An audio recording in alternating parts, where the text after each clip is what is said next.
नमस्कार विद्यार्थी मित्रांनो. In today's lecture we are going to discuss the second application of circular motion. विद्यार्थी मित्रांनो, आपला जो फर्स्ट टॉपिक रोटेशनल डायनॅमिक्स याच्यामध्ये दोन पार्ट येतात, circular motion and rotational motion. त्यामध्ये आपण पहिला पार्ट सर्क्युलर मोशन पाहतोय आणि आजचा आपल्या या लेक्चर्समध्ये आपण सर्क्युलर मोशन जे आपण 5 ऍप्लिकेशन बघणार आहे त्यापैकी लास्ट लेक्चरला आपलं जे ऍप्लिकेशन झालं ते application related to the horizontal curve road याच्याशी रिलेटेड होतं. हॉरिझॉन्टल कर्व रोड वरून जेव्हा एखादं व्हेइकल ड्राईव्ह करेल तेव्हा त्याचं मॅक्झिमम स्पीड काय असलं पाहिजे याचा आपण फॉर्म्युला डिराईव्ह केला. In today's lecture, we are going to discuss about the second application related to the circular motion or second application of circular motion and that related to the wheel of death. तर आज आपण बघणार आहे second applications of circular motion, wheel of death. Wheel of death just like what it is in the form of cylindrical form मध्ये असतो. मोत का कुवा असं म्हटलं जातं. जसं की आपण मोठमोठ्या यात्रेमध्ये वगैरे बघितलं जातं की त्याच्या एक सर्कल त्याच्यामध्ये गाड्या फिरवल्या जातात, 2 व्हीलर 4 व्हीलर फिरवल्या जातात. मग जेव्हा त्या वेलमध्ये फिरवल्या जातात तेव्हा त्यांचं मिनिमम सेफ्टी स्पीड काय पाहिजे, मॅक्झिमम किती स्पीडने फिरवू शकता, ओके, पण मिनिमम सेफ स्पीड काय पाहिजे so that they can drive safely inside the well of death. तर त्या वेल ऑफ डेथ मध्ये सेफली ड्राईव्ह होण्यासाठी त्यांचं मिनिमम स्पीड काय पाहिजे याचा आपल्याला एक्सप्रेशन विचारलं जातं. किती मार्कसाठी, तर 2 मार्कसाठी. तर चला आजच्या लेक्चरला आपण डिस्कस करूया की वेल ऑफ डेथ याच्यामध्ये आपण 2 मार्कसाठी एक्सप्रेशन कसं लिहायचं आहे. तर क्वेश्चन कसा असतो विचारला जातो. फर्स्ट आपण लिहिणार आहे question, derive an expression for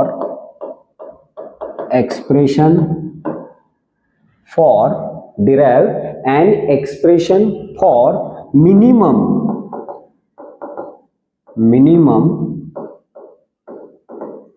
safety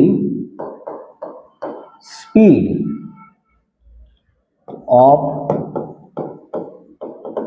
vehicle in wheel of death असा क्वेश्चन असेल. हा क्वेश्चन तुम्हाला 2 मार्कसाठी विचारला जातो. Derive an expression for expression or obtain an expression, derive शब्द असेल किंवा ऑब्टेन एक्सप्रेशन असेल. तर असा तुम्हाला क्वेश्चन विचारला जातो फॉर 2 मार्क्स. किती मार्क्ससाठी विचारला जाईल, फॉर 2 मार्क्ससाठी विचारला जाईल. तर याचं शॉर्ट मध्ये आपल्याला जेवढे इम्पॉर्टंट पॉइंट्स आहेत तेवढे आपल्याला दाखवायचे आहेत. तर लेट स्टार्ट्स की कसं लिहायचं, याचे नेमके पॉइंट्स काय लिहायचे. पहिल्यांदा क्वेश्चन सगळ्यांना समजलेला असेल. मिनिमम सेफ्टी स्पीड काढायचं आहे आपल्याला व्हेइकलचं, ओके, कशामध्ये, वेल ऑफ डेथ मध्ये. जेव्हा ती कार त्याच्यामध्ये फिरवली जाईल, त्या वेल मध्ये रोटेट केली जाईल, सर्क्युलर मोशन परफॉर्म करेल, तेव्हा तिचं मिनिमम सेफ्टी स्पीड काय असलं पाहिजे, आपल्याला त्याचा एक्सप्रेशन फॉर्म्युला मिळवायचा आहे. सो पहिला पॉइंट आपण लिहिणार आहे about it's diagram. So let start about it's answer आपण लिहिणार आहे.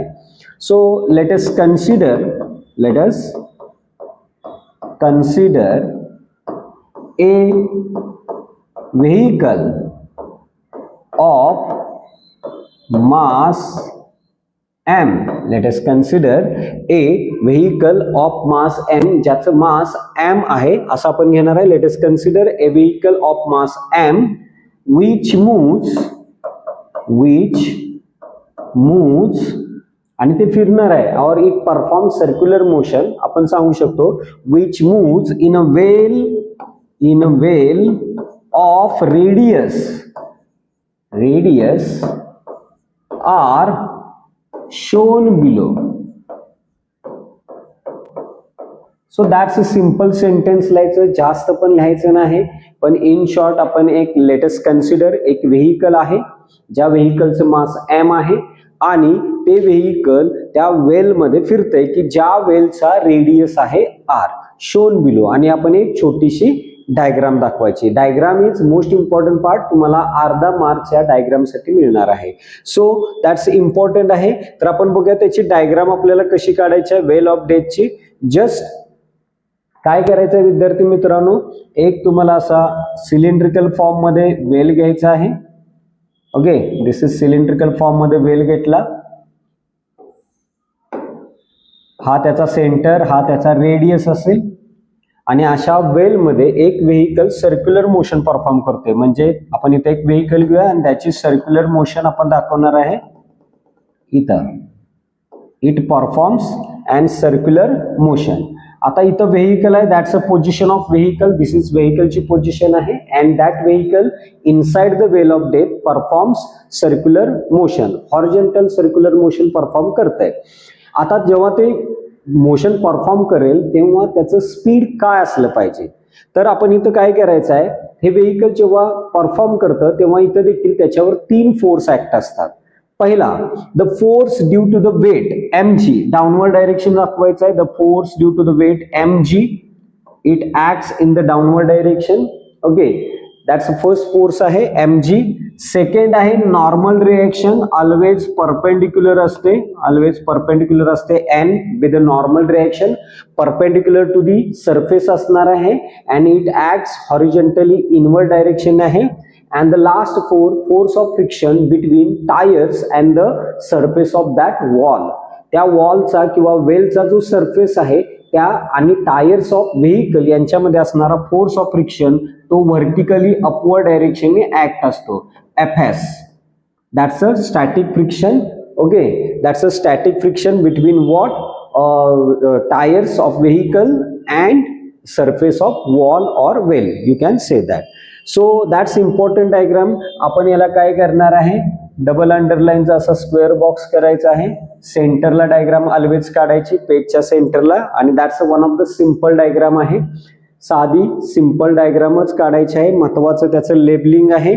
Okay, so that's one of the simple diagram. आता हा पहिला पॉईंट झाला विद्यार्थी मित्रांनो. आता आपण बघणार आहे दुसरा point, second point. Second point मध्ये बघा आपल्याला काय करायचं आहे. ठीक आहे, आपण दुसऱ्या पेजवरती घेतो. इथं जे डायग्राम मध्ये जे दिसत आहेत force acts on the vehicle are, आपल्याला त्याची माहिती लिहायची आहे सेकंड पॉईंट मध्ये. बघूया आपण सेकंड पॉईंट लिहूया. Let the forces acts on vehicle are. Let the forces acts on vehicle are. त्या व्हेइकलवर ऍक्ट होणारे आपल्याला फोर्सेस लिहायचे आहेत. ओके, किती फोर्स आहेत, 3 आहेत. द फर्स्ट ए आपण लिहूया, the weight mg. The weight mg acts, उभं ऍक्ट आहे व्हर्टिकली डाउनवर्ड्स. मी परत दाखवतो जे आपण डायग्राम मध्ये बघितले बघा. इथे डायग्राम मध्ये आहे बघा, that weight mg acts vertically downward आहे. ओके, दुसरा आहे तो कोण आहे, it's normal reaction n acts horizontally आडवा आहे आणि आतल्या डायरेक्शनला आहे इनवर्ड. तसंच हा force of friction okay between road surface between tyres and surface of wall आहे. ऍक्ट्स कसा आहे, त्याची डायरेक्शन बघा व्हर्टिकली अपवर्ड्स. जे डायग्राम मध्ये आपल्याला दिसते तेच आपण प्रॉपर वेनी सेकंड पॉइंट मध्ये आपण लिहितोय. Weight mg. सेकंड बी आहे normal reaction. Normal reaction n acts आडवा आहे horizontally inward, horizontally inwards. Okay, that's normal reaction n acts horizontally inwards. त्यानंतर सी आहे force of friction. Force of friction Fs, static force of friction. कसा act आहे, acts vertically upward आपण सांगूया, एवढी short मध्ये लिहिलं तरी चालेल. Acts vertically upwards. So that's second point. बघा विद्यार्थी मित्रांनो, आपण पहिल्या पॉइंट मध्ये काय केलं, अबाउट काय लिहिलं, फोर्स डायग्राम बद्दल लिहिलं. सेकंड पॉइंट मध्ये आपण त्या डायग्राम मध्ये जे फोर्सेस दिसत आहेत mg normal reaction and force of friction त्यांची माहिती लिहिली. आता तिसऱ्या पॉइंट मध्ये आपण काय करायचं आहे की हे फोर्सेस करतात काय, काम लिहायचं आहे त्यांचं वर्किंग. ओके, सो परत एकदा डायग्राम बघा. जो इनवर्ड डायरेक्शन आहे एक पार्टिकल परफॉर्म सर्क्युलर मोशन, अशी सर्क्युलर मोशन परफॉर्म करतोय, हा इनवर्ड झाला. आणि जो इनवर्ड डायरेक्शनने असतो तो नेहमी काय करतो, सेंट्रिपिटल फोर्स प्रोव्हाइड करतो. And that centripetal force is important or necessary to maintain the circular motion. So in this case here normal reaction, ही जी नॉर्मल रिएक्शन आहे ही काय काम करणार आहे, आता सेंट्रिपिटल फोर्स प्रोव्हाइड करणार आहे. आणि एफएस आणि mg हे एकमेकाला काय करतील, बॅलन्स करतील.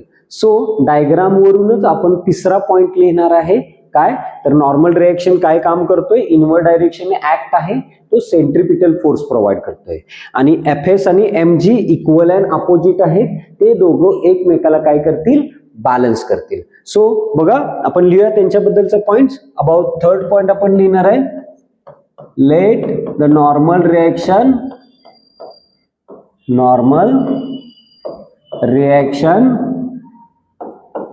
Provide the necessary centripetal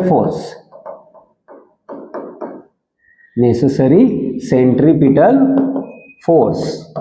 try to understood about sentence. व्यवस्थित बघा वाक्य रचना, आणि काही शब्द वगैरे समजले नाही तर समजून घ्या, फक्त चुकीचं काही लिहू नका. प्रॉपरला द नॉर्मल रिएक्शन प्रोव्हाइड करते नेसेसरी सेंट्रिपिटल फोर्स. म्हणजे नॉर्मल रिएक्शन एन इज म्हणजे इज इक्वल टू प्रोव्हाइड काय करते, centripetal force mv square upon r. आणि दॅट्स अ फर्स्ट इक्वेशन आपण इथं लिहिणार आहे. That's a first equation. Okay, आता हे तिसऱ्या पॉइंट मध्ये झालं. आणि चौथ्या पॉइंट मध्ये काय सांगणार आहे, चौथा पॉइंट मध्ये लिहूया, and the force of friction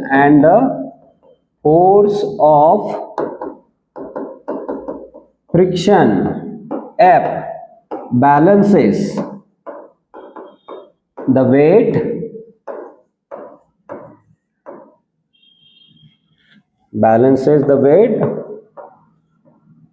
mg.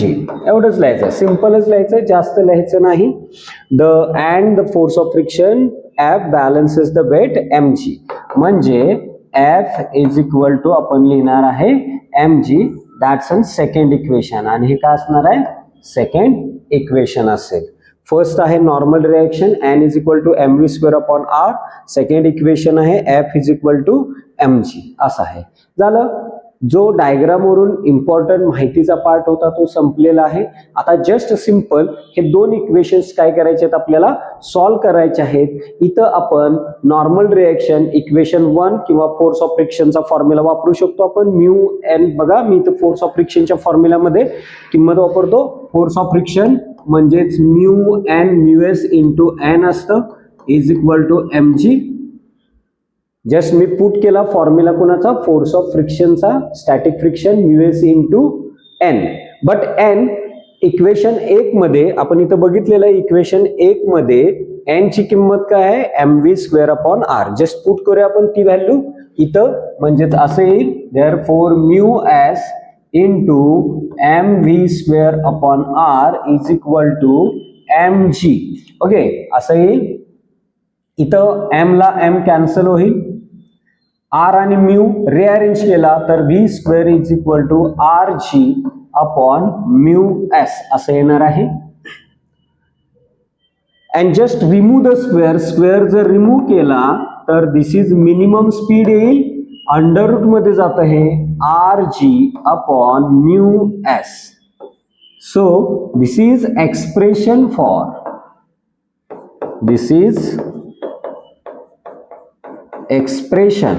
दोन मार्क्स साठी लिहिलं आपण, expression for minimum safety speed in well of death. So विद्यार्थी मित्रांनो, मी तुम्हाला टू द पॉइंट वाईज लिहून दिलेलं आहे बघा. आपण पहिलं इक्वेशन घेतलं, दुसरं इक्वेशन घेतलं, दुसऱ्या इक्वेशन मध्ये फोर्स ऑफ फ्रिक्शनचा फॉर्म्युला लिहिला आणि त्यात पहिल्या इक्वेशन वरून येणारी n ची किंमत वापरली, पुट केली आणि जस्ट सिम्प्लिफाय केलं आणि आपल्याला एक्सप्रेशन मिळालं. कोणतं एक्सप्रेशन मिळालं? Minimum safety speed of vehicle, minimum safety speed of vehicle in a well of death. So 2 मार्क्ससाठी तुम्हाला विद्यार्थी मित्रांनो एवढंच आणि आहे असंच लिहायचं आहे. परत बघा आपण काय काय स्टेप केलेले आहेत बघा. अबाउट फर्स्ट पॉइंट बघा, इथं पहिल्या पॉइंट पासून फर्स्ट बघा. फर्स्ट पॉइंट मध्ये आपण डायग्राम काढली, फर्स्ट पॉइंट मध्ये आपण डायग्राम काढलेला आहे. सेकंड पॉइंट मध्ये या डायग्राम वरून एफएस, एमजी आणि एन काय आहेत त्यांची माहिती सांगितली. त्यानंतर नॉर्मल रिएक्शन काय काम करते, सेंट्रिपिटल फोर्स प्रोव्हाइड करते, त्याच्यावरून पहिलं इक्वेशन लिहिलं. फोर्स ऑफ फ्रिक्शन आणि एमजी एकमेकाला बॅलन्स करतात, त्याच्यावरून दुसरं इक्वेशन लिहिलं. त्या दुसऱ्या इक्वेशन मध्ये फोर्स ऑफ फ्रिक्शनची फॉर्म्युला लिहिला आपण. फोर्स ऑफ या इक्वेशन मध्येच फोर्स ऑफ फ्रिक्शनचा आपण फॉर्म्युला लिहिला, त्यात n ची किंमत वापरली, सिम्प्लिफाईड केलं आणि फायनल एक्सप्रेशन आपल्याला मिळालं. सो विद्यार्थी मित्रांनो, आजच्या लेक्चरला आपण सेकंड ऍप्लिकेशन बघितलं.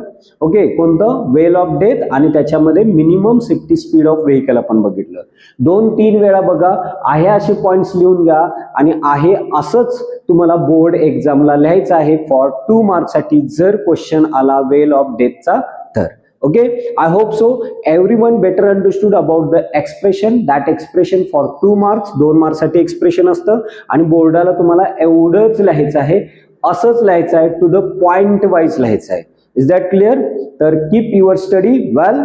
ओके, तर विद्यार्थी मित्रांनो भेटूया नेक्स्ट लेक्चर मध्ये. Third application banking of road, banking of रोडशी रिलेटेड. तोपर्यंत थँक्यू व्हेरी मच.